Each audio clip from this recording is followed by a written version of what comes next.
Manny, I appreciate this stuff now and but the all end all. I don't care about anything in wrestling anymore. I have given up on wrestling completely. There's only one thing in wrestling I care about, and that is what's going on with Xia Li and the 1,000-year-old decrepit lady. You mean Mulan? Mulan, whoever. I don't know. But I want more and more. They have enough to make. Like, I swear to God, they have enough to make a feature film out of that. Like it really do better than what Disney did with Mulan. I mean, it was Samurai Jack meets Avatar: The Last Airbender. I thought they were gonna shoot fire and tell me Xia Li had superpowers or some shit.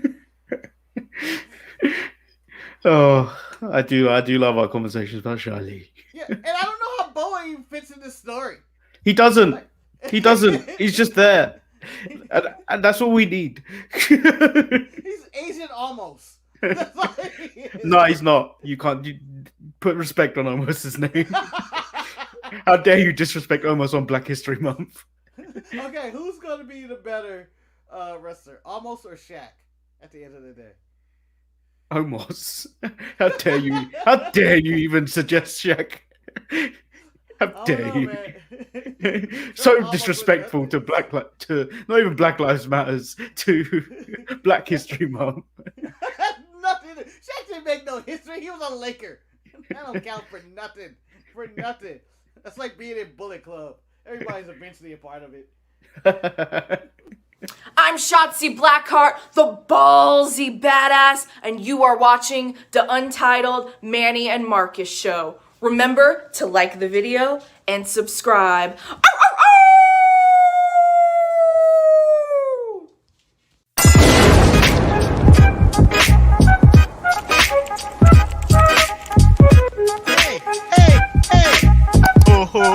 Check out Marcus and Manny show. I hate you both right now. You guys are ridiculous.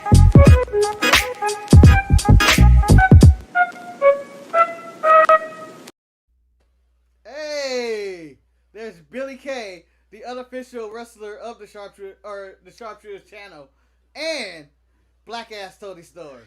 We're taking it. She's too thick. She's too thick to be Australian. So the Royal Rumble show. So we did that live, yeah. Yeah. We didn't do a Raw. We didn't do a Raw recap, and a Royal Rumble recap. If we did, that would have been the thumbnail, regardless of Bianca Belair winning and Edge winning. Tony was in there. I don't remember a single thing Tony did in there, but she was a part of the thickest Royal Rumble in the history of wrestling. Absolutely thicker than anybody's strawberry shake. Oh, look at this new layout. I'm not in a blue room anymore. No, you're in a warehouse held hostage. No, if you notice the color of the walls, Marcus is over there. Hi, guys. I am in London, England right now. I think that's where Manny's at. We now just pretend we're in the same rooms now. Wouldn't that be fantastic? Wouldn't that be a terrible show if I was just looking this way and pretend like we had the same room?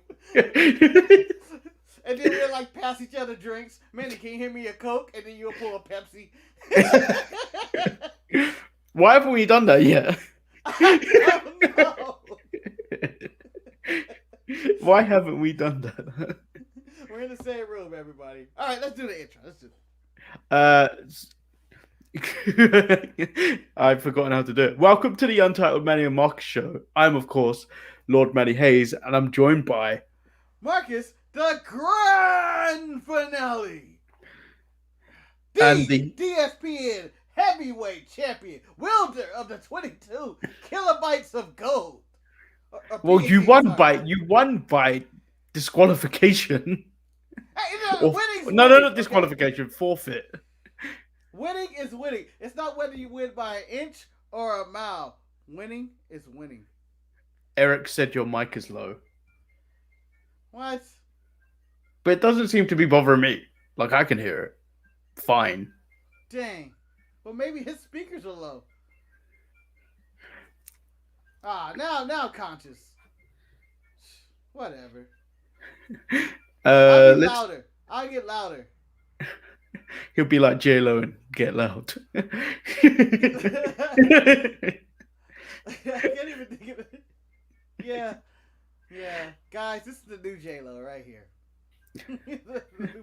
So let's move into AEW, which I unfortunately made the mistake of watching second today, and I think I was in a really bad mood after that. It's either that or I'm sleep deprived, because I feel hungover from the Royal Rumble still. The Royal Rumble has that effect. It just hits you with waves of emotion. You're still trying to recover from the return of Carlito and Christian to the ring. Thing is, during the lead up to that, so I know we're supposed to be talking about AEW, but AEW.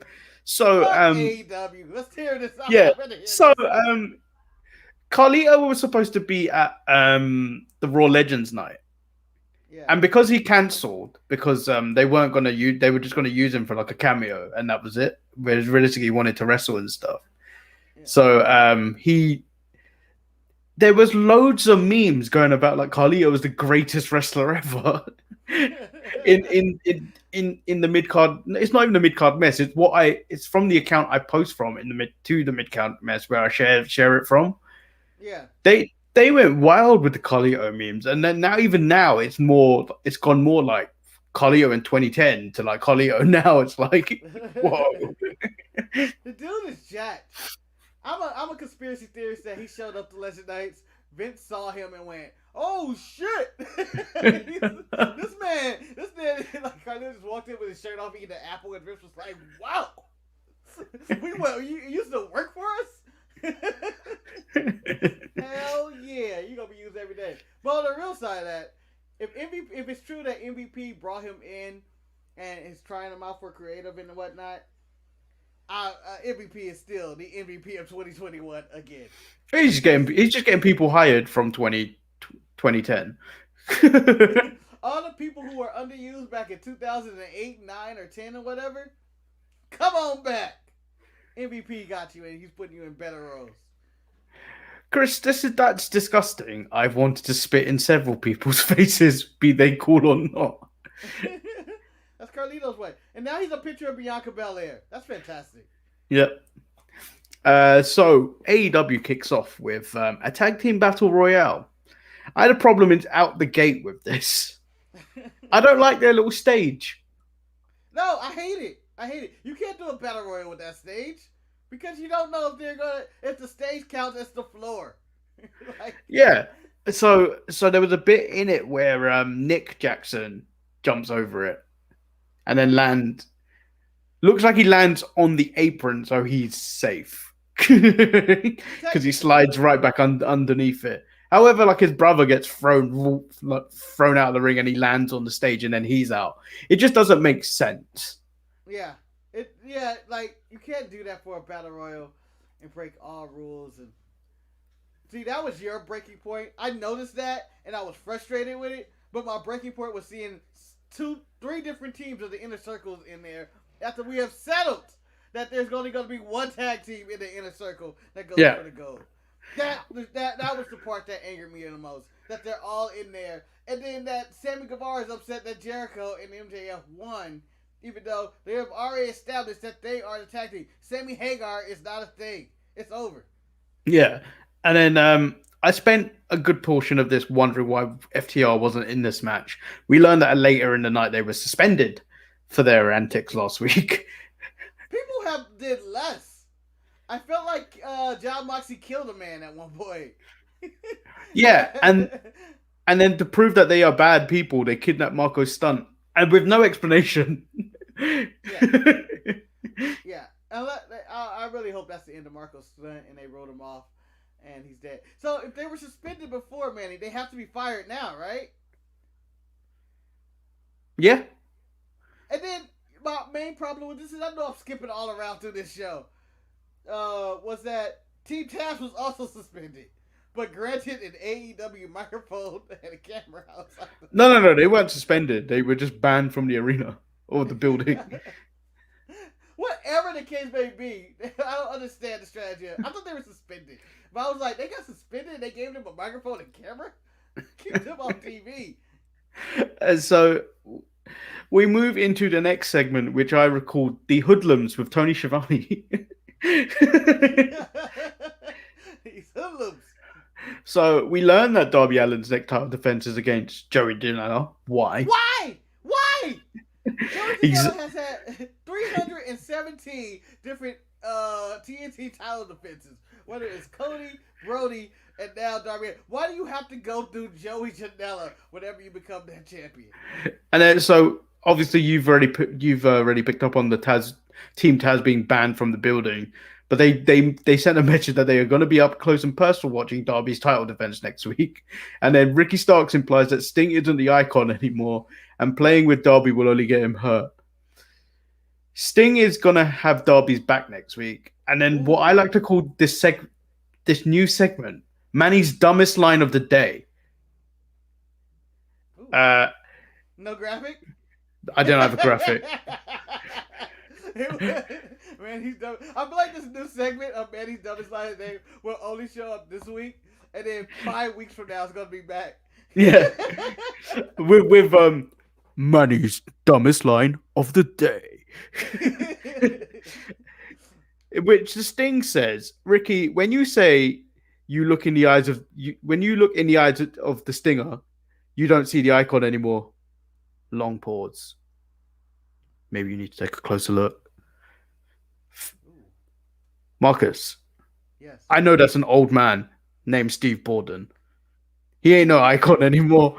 No, that's the only Kermit Sting. I see you leave a pay-per-view in an ambulance. I see Seth in tears because he thought he ended your career. You're done. You're decrepit. You're not in the best shape. Like, there's a 1,000-year-old wrestler on NXT right now who looks better and more intimidating than you. Okay, Sting, you're done. You're finished. And by the way, Manny, this is the 700th time they've done this segment. I feel like this is every week. Yeah, and I don't know what to do with it. I really don't like this whole Darby Sting Team Taz thing. It feels like it's been going. Even Sting hasn't even been there that long, but it feels like it's been going on for an eternity. Yeah, Sting's been here since December, and I think every week since December, whenever he showed up, winter is coming. He's done the exact same thing, and people were upset that Edge won the Rumble. Edge was out there for 6 minutes. People were upset that Goldberg had a match at the Rumble. At least he wasn't all doing the same thing. He changes it up every now and then. I'm not the biggest Goldberg fan, but at least it's kind of changed up. This is the same shit. I'm going to say this was the match of the night. Thunder Rosa versus Britt Baker. Easily the best women's match of the night, given that there was not much to choose from. Britt defeats Thunder Rosa after Rebel exposes the turnbuckle, causing her to release the submission hold she had on Britt Baker, allowing Britt to apply the lockjaw after Rosa is knocked out from hitting the exposed buckle. Yes. What did you think of the match? I thought it was a really good match. I was invested all the way. The one thing that caught my attention, what blew my mind away, was the random count break on the outside of the ring when I went, holy shit, someone broke the count. They were out the ring, and Thunder Rosa did a roll in and a roll out, and I went, this is the greatest AEW match of all time. But no, on a serious note, this was the Jungle Boy, I always get the names mixed up. Cash Wheeler? Is he Cash? No, Dax. Dax Harwood. Yeah, Dax Harwood match of the week, in which they had AEW showed that they could actually have normal wrestling matches without any crazy dives. And yeah, there was some interference. But thing is, though, I don't mind having dives in matches. But there needs to be a quota. There needs to be a respectable quota to be like, you've hit your quota. Much like Chris's 2-bitch per email quota. Yeah. I think you should only get 1 dive per match. or maybe 2. You may get a second. But I feel like there's overkill. Like, some matches don't need dives. Like, we got the Lumberjack match, which I think followed this. And there was a dive in there to start the match. And I was like, I didn't need that dive. I didn't need it. I don't care if he had the agility of the Undertaker. Put him down. So for me, AEW kind of peaked at this point, and then it was all downhill kind of for me. So we get Matt Hardy and Hangman Page versus Chaos Project. We learned that Matt Hardy asked Tony Khan last week if he could have a match with Chaos against Chaos Project because they ruined Negative One's birthday. Didn't care. And the only condition that this match was going to happen was if he could get a Hangman to agree to the match, which leads me to what I pointed out last week. Matt Hardy only wanted to watch him get dressed. Yes. Like, I just want to dress it here. I just want you to dress it here. He was literally just watching him dress. I didn't need this match. I honestly can't tell you why this happened. And if every time Chaos Theory or Serpentico are on my screen, I feel like I'm wasting my time. Did you watch the TV feed of this, or did you watch the Fight TV feed of this? Only the TV feed. So during the ad break, I had so many problems with what they were doing during the ad break. So I had Tony Schiavone, JR, and the Masked Man. He doesn't deserve his name, Marcus. I may have forgotten it, but he doesn't deserve his name. If he's Excalibur, can we put him back in the stone where no one can throw that sword out again? I never want to hear him again. I'm so sick of Excalibur. I believe I typed this with rage when I wrote this note, so I'll read it for verbatim. Caps, all caps. Hangman eventually agrees, but how dare they try and sell me on Hangman and Matt Hardy are being a hell of a team, and they even said Matt Hardy was an athlete. How dare they? Yeah, the audacity of that. The audacity. And then I also went on to write, I didn't really pay attention to this match other than when the match ended, where Hangman hits a buckshot lariat and Hardy tags himself in for the win. How many teams are actually doing this now in wrestling? Like, it feels like it happens quite a lot because no tag team can get along. I feel like Sheamus started this a while back. I don't know. I think Cedric was doing it before even Sheamus. That's a good. It's a good mix. I think it went Sheamus, Cedric, Matt Hardy somewhere in there with the private party, and now Matt Hardy is continuing this. And I don't know. I mean, it's been going on for wrestling for years on this disgruntled technique, but I think this is stupid. It's stupid. I don't want to see Hangman being recruited by Matt Hardy, and I don't need to see Matt Hardy trying to take pins from everybody. Okay, so we get to the wedding. I think it's funny what a year will do. Yeah, let's go get out of here. Miro left WWE doing this bullshit, and now he's doing the exact same thing. The weddings in WWE, right? Yeah. Or is it just two? He had three because he had his initial wedding with Lana. Yeah. And then Bobby and Lana, and then this. Yeah, 3 weddings. So and he kept referring it to as his wedding. Yeah. Can we get this as a 3 weddings, and then can we also call this a funeral because Miro is dead? He's dead to me. So the wedding itself went without problem. Miro spots a present which he believed to have someone in it, so he destroys it. I notice a camera fail as I see Chuck cuff Miro to the ring post. Chuck pushes Kip into Penelope, who falls into the cake. Orange Cassidy comes out of the cake and gets Kip. I don't know what movie did. It looked. I don't honestly remember. He came out the cake, and I was like, "Of course he's in the cake." As this hands down has to be the worst thing AEW has ever done. And then this was followed by nonsense of Shaq. Yeah, Shaq might be the worst thing they've ever done. Oh, James Mitchell showed up on the show. I give them points for that. Other than that, the whole thing was an absolute train wreck. Chris says Savage and Elizabeth had the best. There's no end.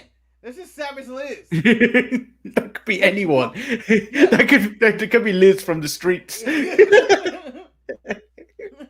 Honestly, Savage Liz is a dope wrestling name that I don't know how nobody has took it.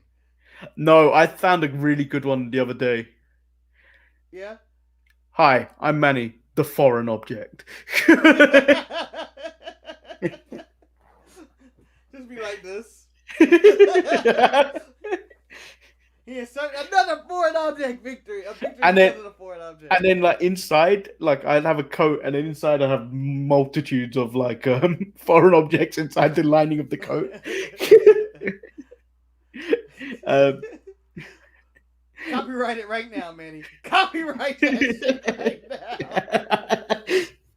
That would be the greatest gimmick of all time. It would. That instead of someone going under the ring to get their kendo stick or have the nuts in their tights, you have foreign object outside in the ring with his coat going like this, and you get to pick and choose the weapon. And no matter what size it is, it fits in that coat.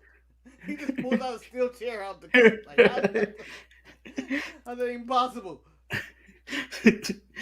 Talking about the foreign object is more interesting than what happened on AEW. No, Miro's dead, right? Miro's dead. Yeah, this storyline. The worst part about this is the storyline's going to continue. Yeah. And the best part about this wedding, I enjoyed James Mitchell just because he exists. He can do no wrong for me. But the random singing of "What Is Love" by the crowd, I enjoyed that. That was not intentional by AEW or Rusev / Miro. And it was the best part of the thing. And then I was like, this is all terrible.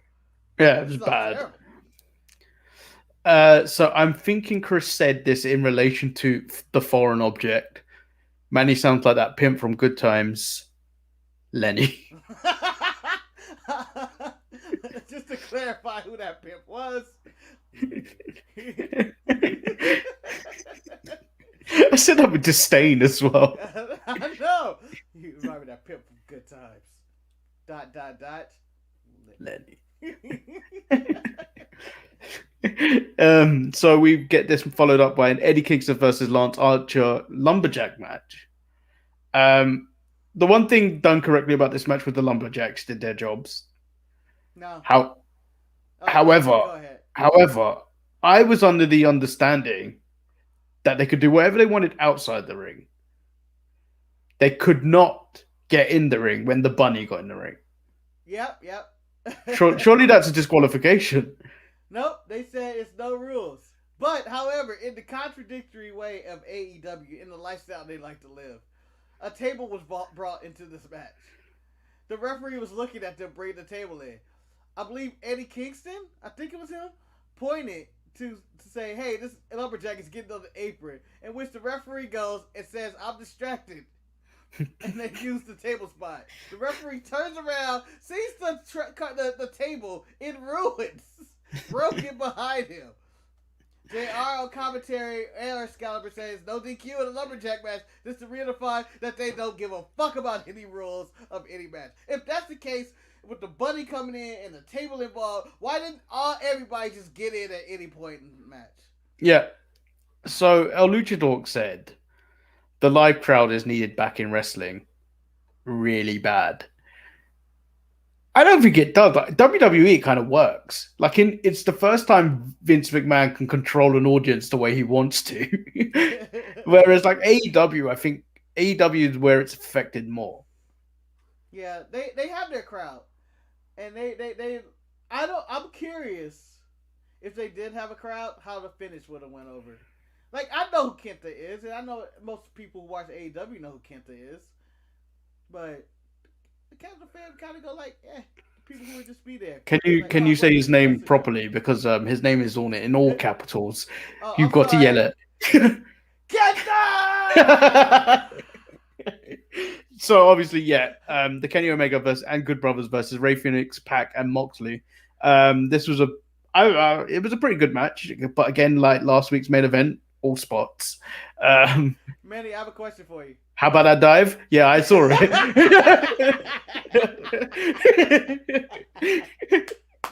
Who are you thinking that dive? Marcus, it was written in the notes because I knew that joke was coming. I wrote that joke in. Yeah, every week. Every time Ray Fenix does that dive. Thinking that dive though.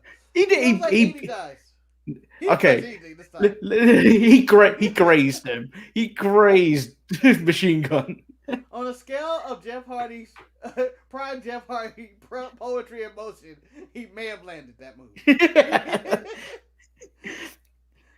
He hit that as much as Io hit her moonsault this week. Io kicked Mercedes Martinez in the nose. Like when Io jumped, it was just like a very casual jump that she completely missed. Okay, so obviously you've mentioned Kenta now. What do you feel about the AEW collecting the wrestling masses to work together? Okay, so my thought behind this is great. All the wrestling guys, all the smaller promotions, whether it's NWA, Impact, AEW, and New Japan, have all joined forces to come after big bad WWE and to give you compelling storyline throughout all the shows, very similar to the MCU of wrestling. Yeah, I like that aspect, but I don't feel they're gonna bring in new fans with that. I feel like but I feel like all the same people watch it. Yeah, all the same people watch it. The only people you're probably gonna get more of is the New Japan fan from Japan. That's probably all you're gonna start. But does the show air in Japan? I'm assuming it does. There's methods. I'm assuming, right? I'm assuming you can get Fight TV in Japan. You can get Fight TV in the UK, so I'm assuming you can get Fight TV in Japan. Yeah. But also, I think. Oh, go ahead.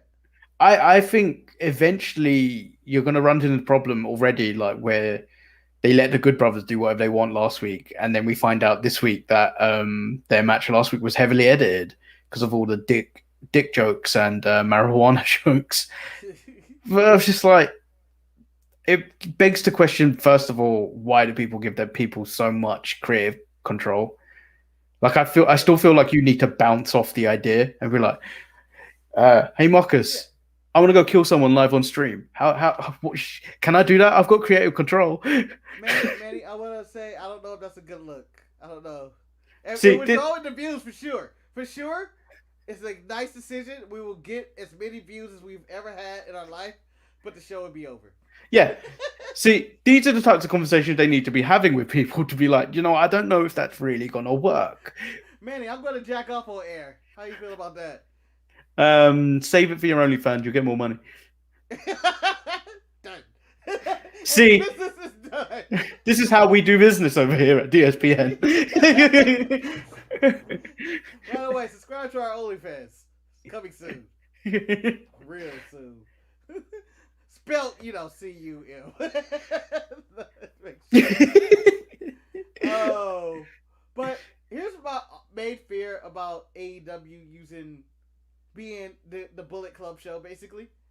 Is that it's becoming the Bullet Club show. It has very early stages NWO all in it.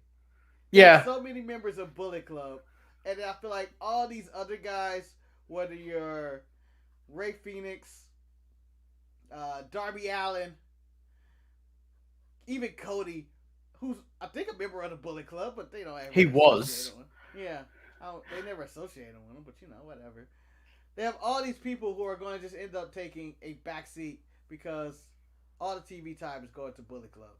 Well, that's what I was also going to say is you're going to have the situation where each promoter is going to want their people to get over. And then that's going to lead to people clashing. Yeah, but I feel like the New Japan alliance isn't going to be that deep. No, I feel like it's just... to be honest, I just see it because they've got that Moxley and Kenta match that's supposed to be happening, that they've been trying to have happen for about, I don't know how long. Yeah. This unfinished business is why they're doing business. Do you have anything else you want to add on to the topic of AEW trying to rule the world of wrestling? No, I guess it's just they really need to fix a lot of shit. They can have a good show. Just fix some shit. I don't need a table spot in a lumberjack match. Yeah, well, this is the thing. For me, I was just like, AEW should focus on their own talent first before bringing in all these people. Because, I joke. I think I posted something in the mid-card mess about Kenny wanting the women's division to get stronger. But, right now, he's currently dicking around with this Bullet Club stuff still. And it just doesn't seem like it's going to get anywhere. And I don't feel like it's a good thing to be an active wrestler and then be promoting the women's division. Because if you're especially the title holder of that division, of the men's division, you're going to get lost in the clouds with the other work you're supposed to be doing. Yeah, and also with this is where you should have the biggest fear of the AEW fans should be worrying the most. Manny, they have been advertising this wedding between Kip Sabian and Penelope Ford for at least 4-5 months, maybe something like that. And it was trash. And it was this trash. There was nothing that was big or grandiose about it. It was just, we need to just do this here at Beach Bash. And they need to throw away. I don't even know why this was called Beach Bash. They put a fucking blow-up beach ball on the side, and they were like, this is beach ball. This is just Dynamite. Dynamite being Dynamite. So I wanted to add something to that. So when Raw did the wedding with Bobby and Lana and Rusev, that was still packing in views online. Like, people wanted to see it. No, it's still the highest rated modern wrestling segment in history.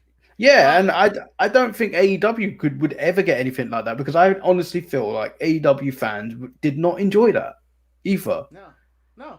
And if they did, they're fucking lying to themselves. They're in the hippo crate. Like, there is no way you could tell me the AEW fan enjoyed that wedding and also enjoying Shaq involvement in this company. Yeah.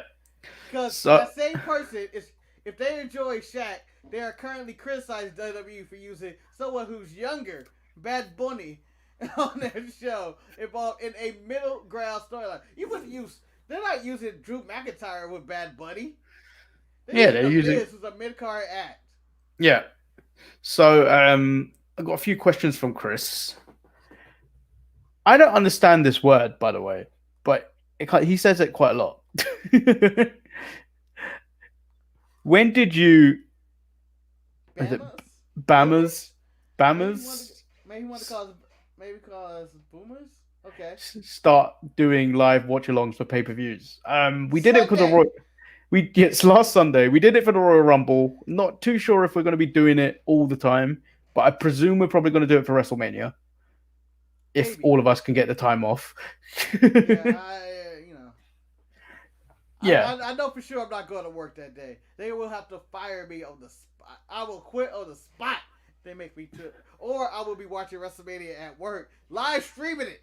I will break every rule if I'm not watching. Yeah, so we'll probably do something for WrestleMania, but we'll probably keep it for like special ones. Yeah, it's not gonna be. You're not gonna get us for Great Balls of Fire. That's all I'm saying. When did the Bullet Club start? Have they been around longer than the Horsemen? I think the Horsemen's been around longer though. I'm going to say the Bullet Club has been around.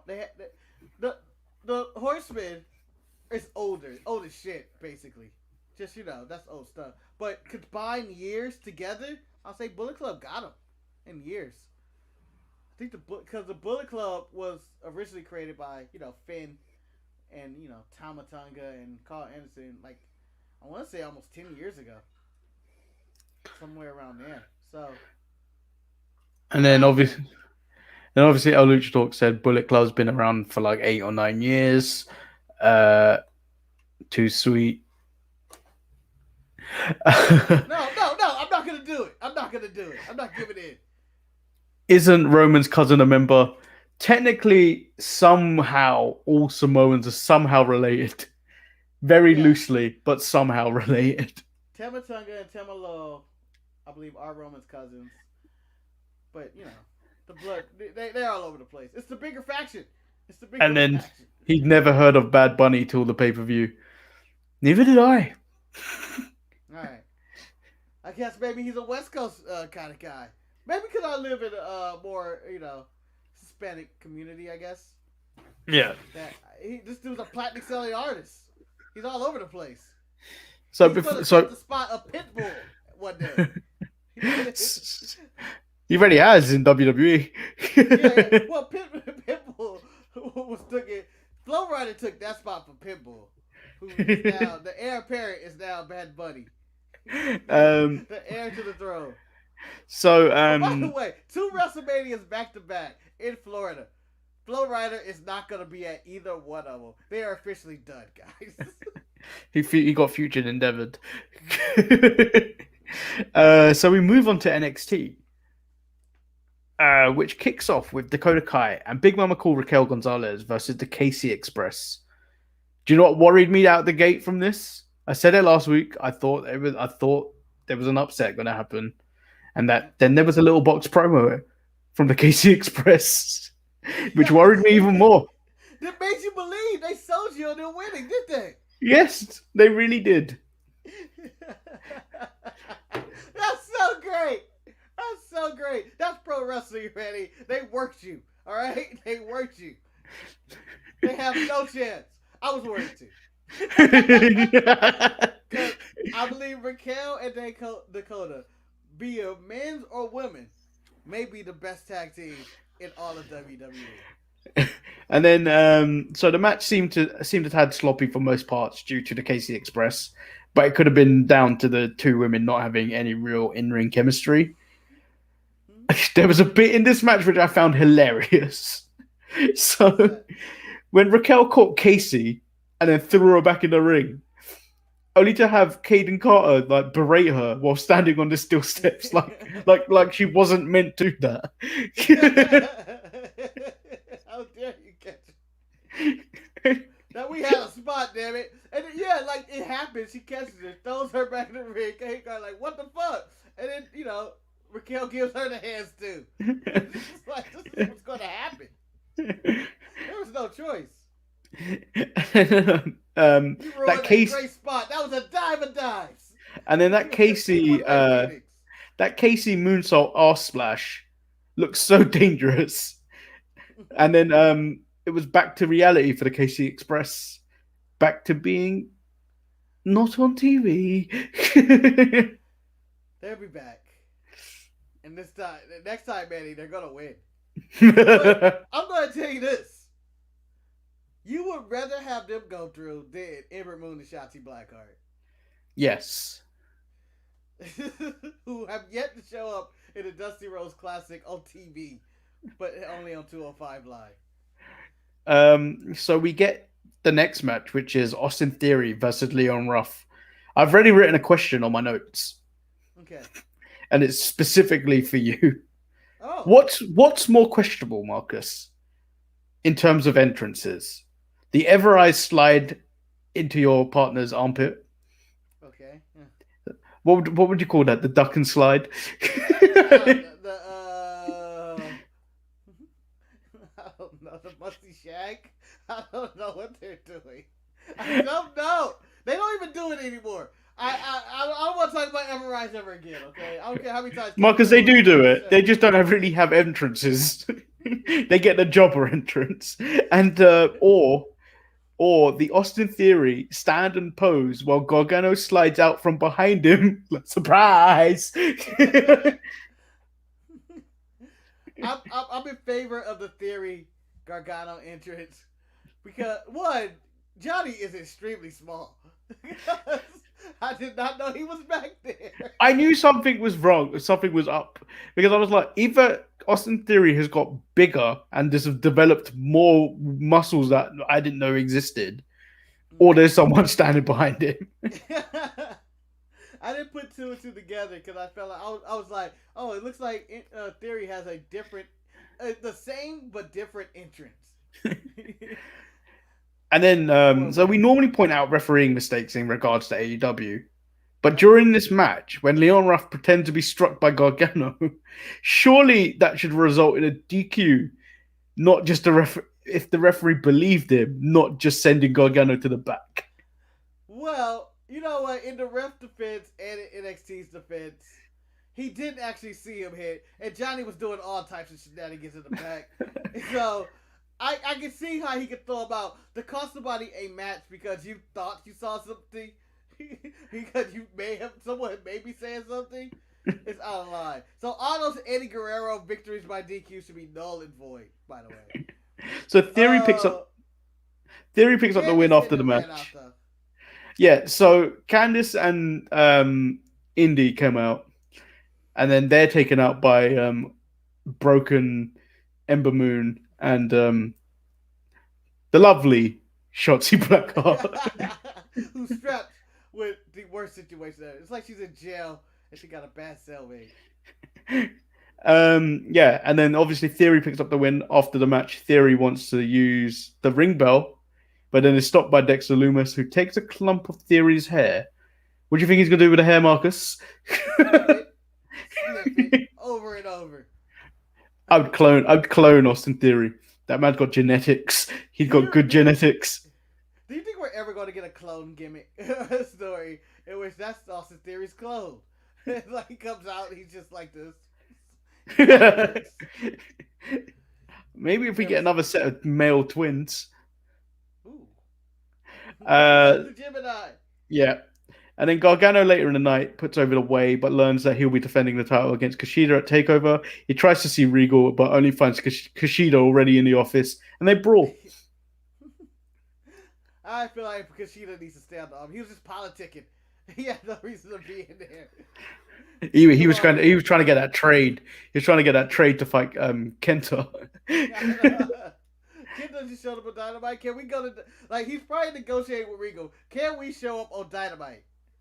So Chris Royal, Manny hates Shotzi News at 10. Nope, don't hate her. Nope. Just hate the fact she's tagging with Ember Moon.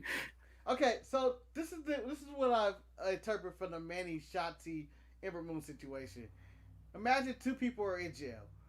One is in jail, Shotzi Blackheart, for credit card fraud. Not that bad, little petty. She just tried to make her way. No one thinks she's a bad person. Just got caught. Her cellmate, Ember Moon, is a fucking serial killer. That's what it is. So Manny just likes the cellmate, not Shotzi Blackheart, which means everybody in jail are not bad people.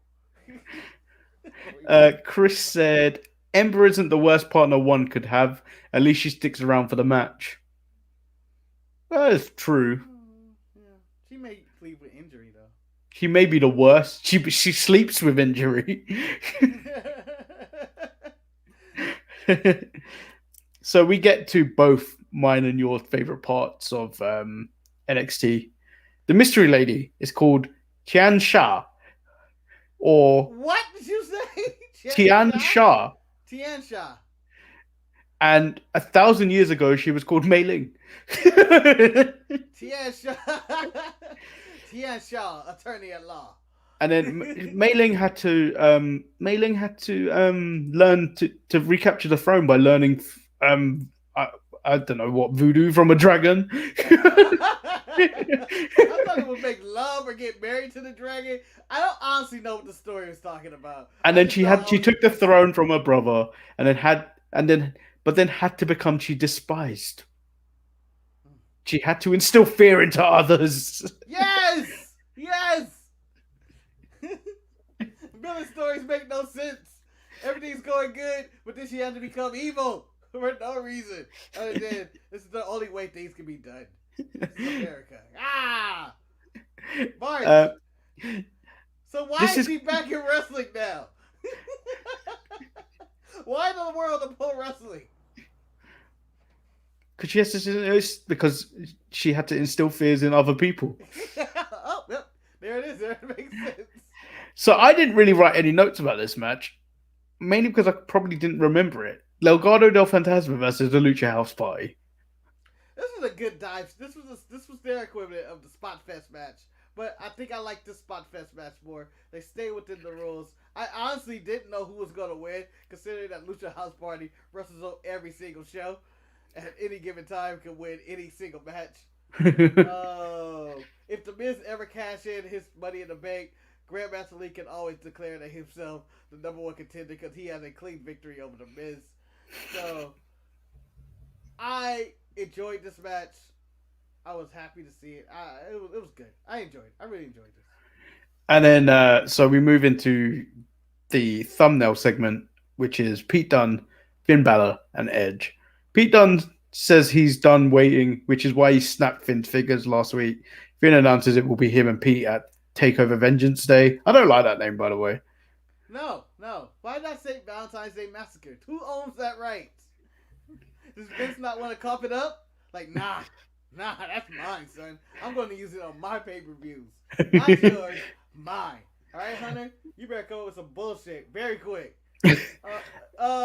You skipped ahead too, Manny, as which previously on NXT, Pete Dunne decided he was gonna park that minivan he has when he dropped the boys off. He didn't drop them off this week. No, they all jumped out the car and just left it in the middle of the road. Parking is getting worse in that parking lot. Wow, so I'll get to that. Edge talks about over Raw and SmackDown. They focus on the E of WWE. Yep. Big E. Whilst over on NXT, they focus on that second W. Good old fashioned wrestling. Wrestling. Or woo, as in Ric Flair. He says NXT helped him find his passion and get his career back together. He looks at Pete and sees the good and bad in him. And he looks at Finn operating on a different level, and it's special to watch. Oh. Edge tells them both that he's never held the NXT title. Now, would you like to see Edge versus Drew, Roman, Finn, or potentially Pete Dunne? Okay, so the match I would rather see is Finn and Edge. I think they would have probably the better match, even though that would be Edge's last match, considering the way Finn wants to wrestle right now. We're hitting people for real. Yeah. I think Roman has the better story. I think I get the better promos from Hangman, Roman, and Edge, and the story behind that, and beating the big dog. And he may not even beat the big dog. And that's on SmackDown, which I always associate being Edge's show anyway. Yeah, so that's the one I would go to. I have no reason for him to fight Drew. So Maurice said in the mid-card mess, and I was all over it. So if Edge decided to go after the NXT title, yes. What if Walter decided, fuck you, Drew, and went after the WWE title? I would scream. Like a little girl. Go for it, Walter. Main event WrestleMania. It's well deserved. I don't know if they're ever going to pull a Walter card on the main roster. It was like, I've beaten everybody in every promotion. I've been champion for 1,000 days.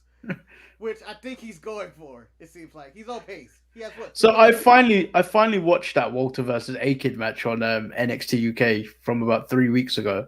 I've never... Yeah. He beat up that little kid, man. Did not deserve that beating. Beat the shit out of him. And I love it. That's what I want for Walter every single time. Beat the shit out of people. So talking about the parking lot. This happened later on in the night, but it fits in with the Edge stuff. Yeah.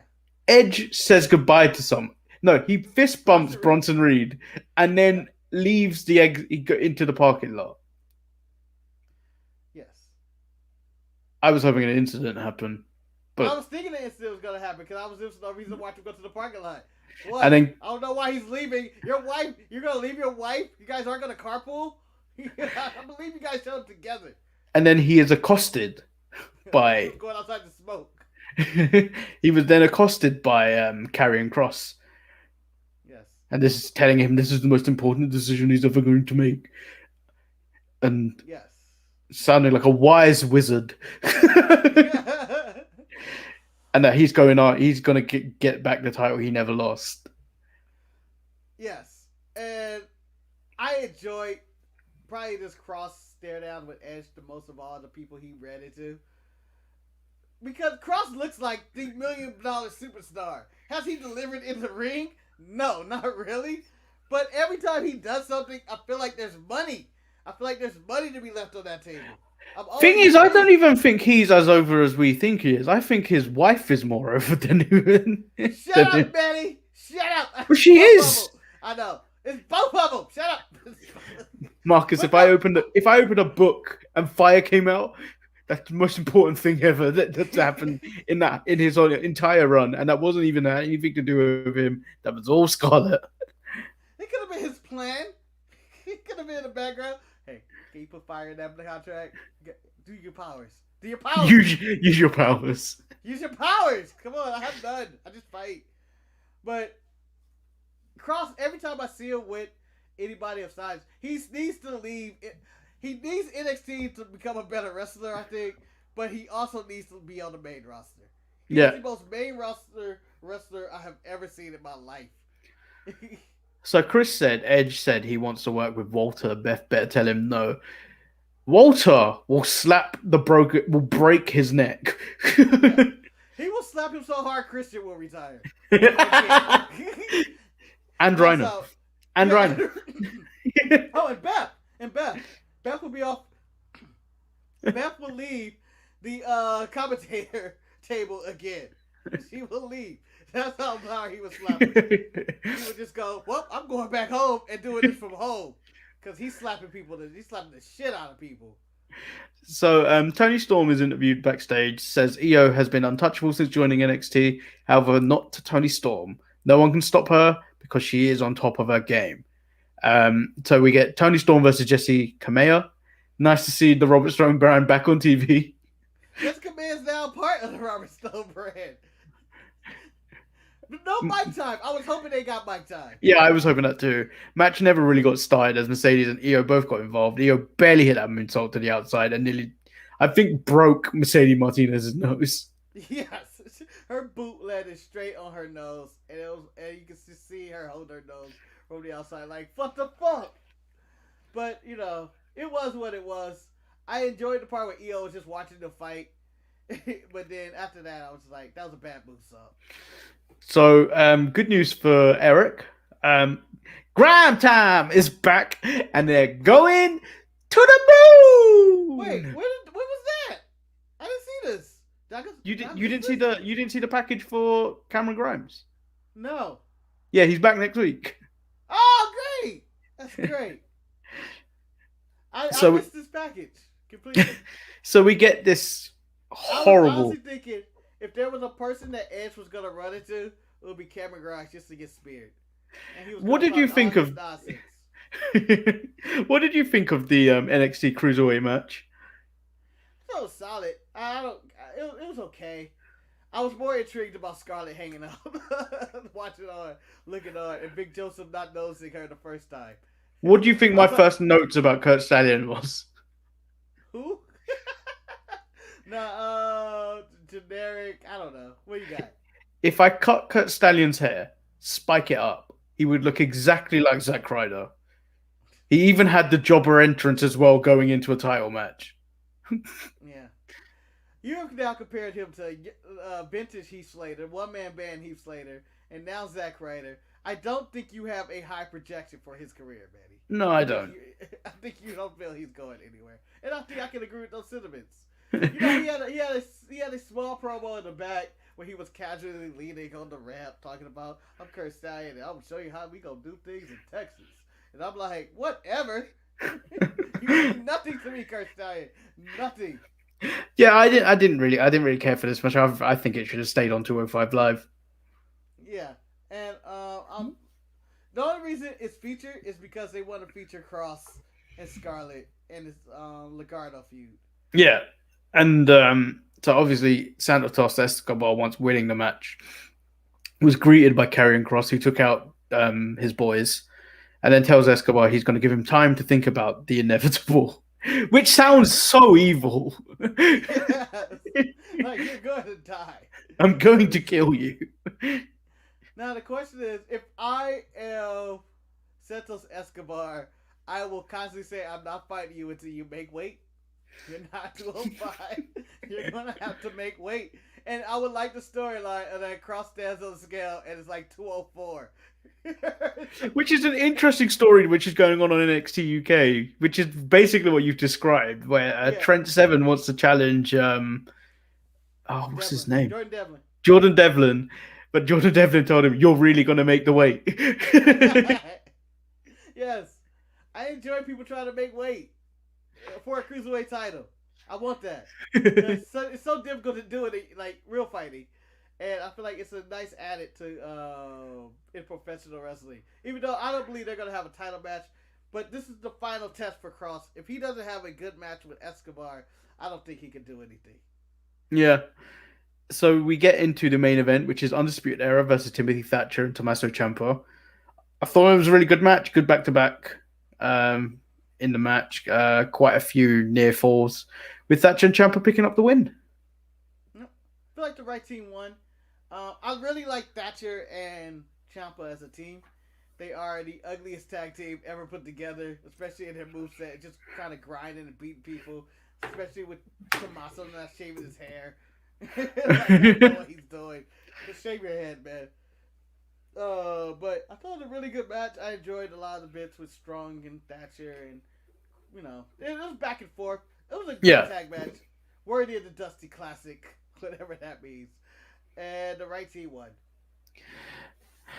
See, why have I got to do this? You could tell Marcus to do this. I'm not going to do it. No, it's terrible. I had to grow it out because I lost a bet to somebody. I forgot what the bet was. It was a stupid bet, and I had to grow it out for a bit, for 1 month, and I did, and it was a terrible experience. Just terrible. You just feel bad. Like you'll see it just grow on the side, and you're like, you have hope, like maybe it'll grow just a little bit more. Maybe my hair, and my hair will come back. But no, it doesn't. Life doesn't work that way. Your hair will never come back unless you're LeBron James and you start wearing wigs. So that was the end of NXT. I preferred NXT to AEW. I feel like AEW shot themselves in the foot. They could have done so much more with this Beach Bash, whatever the show was called. Yeah, they had a beach break. They had a shit show with one good match. Yeah. Maybe the main event was all right, but the Kenta thing was nice. It's a nice added to the storyline of stuff, but other than that, there's just so much stupid shit on this show on AEW that I just go like, why are we doing any of this? Whether it's battle royals to determine the number one contender when you have a ranking system, or their eliminator tournament that they're announcing. I don't even know why Riho's in the American bracket. She's clearly in Japan. She's clearly had to be in the US for years. Do you know what I like though? They brought back Sakura. Who doesn't love a bit of Freddie Mercury? Yes, with the mustache. Yeah. And they didn't even advertise where I'll be able to see the Japanese side of the bracket. Is that going to be on Dynamite and rare clips? I'll probably put it on Dark. Oh man, so I don't even know. Do you know the worst part about the thing about AEW? The fact that Kenta showed up at the end negates what everyone's opinion of that show was. Yeah. The fact that Kenta was at the very end, which was like the best thing on AEW, with the exception to the women's match. They forget that wedding thing actually happened. The wedding, the Shaq thing. I don't believe Jade Cargill could go, even though she had that vignette of just being a fitness beast, just like a killer. Like it reminded me of like Clubber Lane getting ready to kill. And it's not even against Brandy; it's against Red Velvet and Cody, which I have no desire to see. And I don't know. Jake the Snake almost died in this episode, I felt like. Well, he tried to hit someone. Yeah, I don't even know what happened there. Like, they missed a shot, and you come in at the end, and Jake is down. I'm going, is he okay? Then Jake the Snake Roberts just died. He looks up, and I'm like, I guess he's alive. What the fuck just happened to Jake?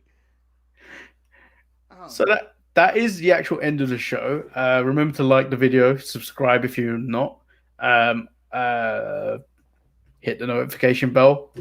Go to storefrontier.com/DSPN for that lovely, lovely DSPN merch, which none of us wear. I wear it all the time, and currently wearing it right now under my iconic shirt. I may be sampling something else that may be in the works. Maybe in the works. COVID-19 and all, and just moved.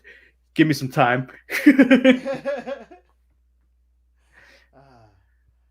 you can find us again Saturday. Yeah. For the show that no one watches. But probably the funniest show you'll see all week. 100%. And once we set up that Amazon link, buy all your shit from our link. So we get a little kickback. Yeah, just something. Give me something. This is the last water I have left in the house. Okay? This is for bathing and drinking. I don't know which one is more important. We'll find out next episode. I don't know what I'm saying. Chris, you are there most Saturdays, but this show normally gets about 100-ish views, give or take. The Saturday show, unfortunately, even though funnier a lot of time, gets about 30 to 40. Yeah, no matter what.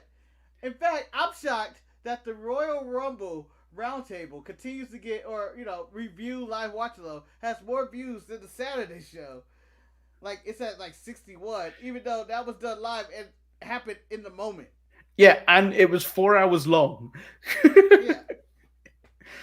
Thing is, I think people saw our excitement through the Women's Royal Rumble, and then it was just dead for the last one. That was the peak of the Royal Rumble, if you didn't catch it. Just check it out, and you can see us go, oh my God, Bianca won! Now what happens? Oh, Owens and Roman botched the ending, which people gave way too hard of it. Like, I was like, you could just add it to the match, it sucked. But it was still a really good match on top of it. Like, people were like, WWE, that's unforgivable to do some shit like that. Really? That's unforgivable? I think, I think the spot was bad, but like, the match was still good. I enjoyed the match. Yeah. I mean, they did their best. It's just fun. The thing was in a bad situation. And I'm interested for SmackDown to see what direction they go with Bianca, because there is that dumb photo going around about Bianca's feet both touching the floor. Yeah, but that would be an interesting angle to do give her something to do in the lead up to WrestleMania. I believe Ripley's gonna make her debut on SmackDown tonight, since there's no mention of her on any of these shows. Yeah, I thought she was going to turn up on Raw with Damian Priest. Obviously, didn't.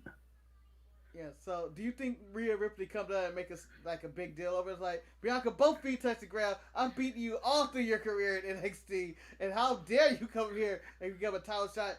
And you can do an angle with it, but I feel like it'd be a good pay-per-view match for February. Yeah, but you wouldn't want to, I feel like Ripley's not going to lose to Bianca. At minimal, they may have to end up making this a triple threat match. Rhea, Bianca versus Sasha?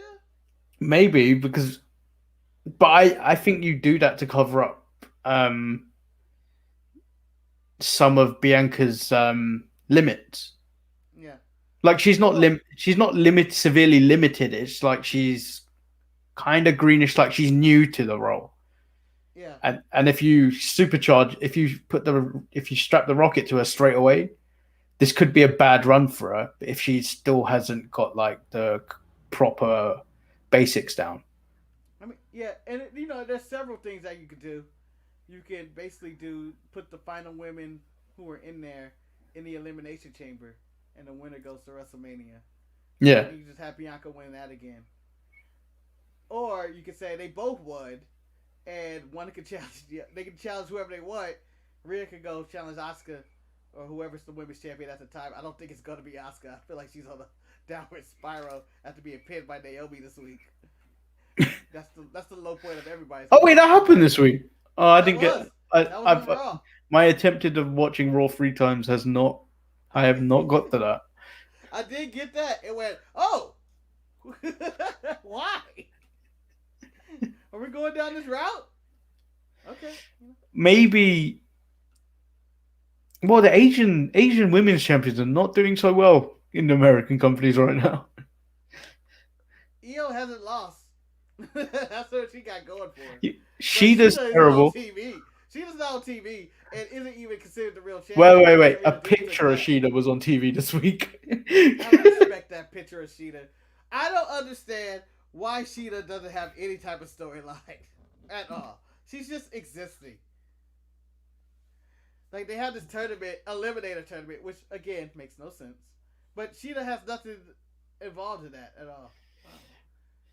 Chris, watching Raw 3 times, do I hate myself? No, because I kind of wanted to keep up to date of what was going on Raw, but obviously in the process of moving, I was very tired. But yeah, that's the show. this is the new location. It's going to change quite a lot in the next few weeks. Yep. I And may I'm gonna always- I may document some of it. Come on, guys! If Eric can get 9 likes on a Switch video, I can get 5,000 likes on a Manny made a desk video. You know what? Manny, I'm going to give Eric's show this credit. The Saturday show is that it pulls in the likes and dislikes. I don't know how to all the dislikes of that show. It was like 20 at one point, but now it's down to 1. I think they felt sorry for us. Yeah, right? And then, the show itself has like 9 or 10 likes, and the Fiend video continues to grow. Please check that out. Stop watching that, people! Please stop watching that. I put effort in these other shows. I put nothing in that one. That was no effort. How many times do we have to explain? That video was done off the cuff, and I don't understand why people still watch that. I would cancel my subscription after watching that shit. No, don't do that. No, don't. Feed video 2 coming up whenever he returns. Can you imagine when he resurfaces and we have to redo that video?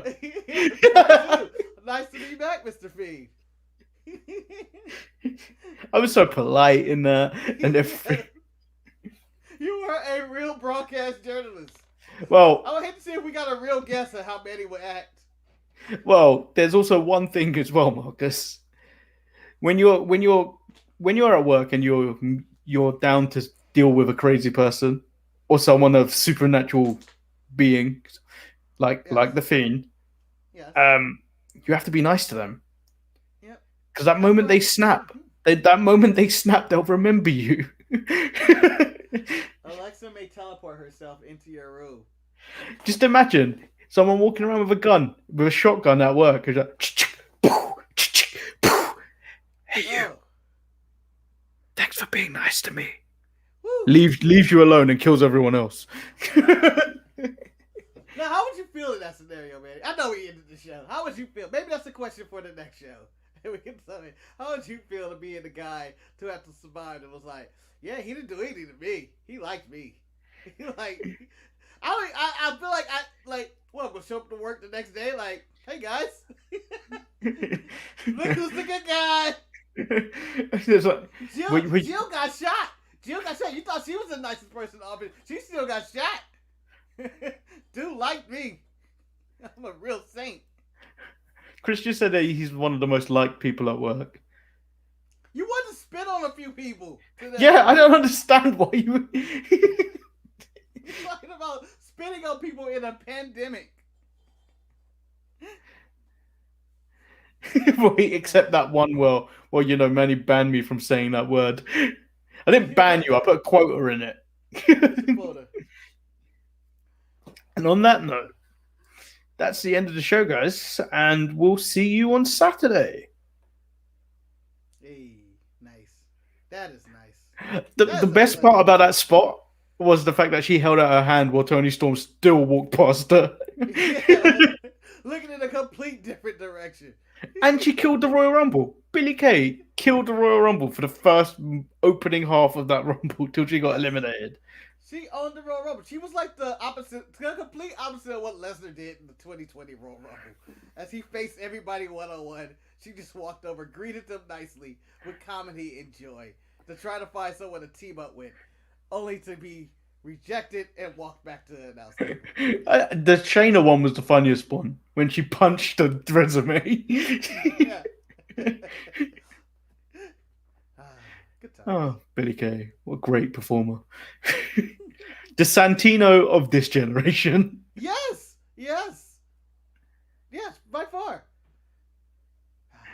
Goodbye, everyone. Goodbye. Peace. I'm in love now.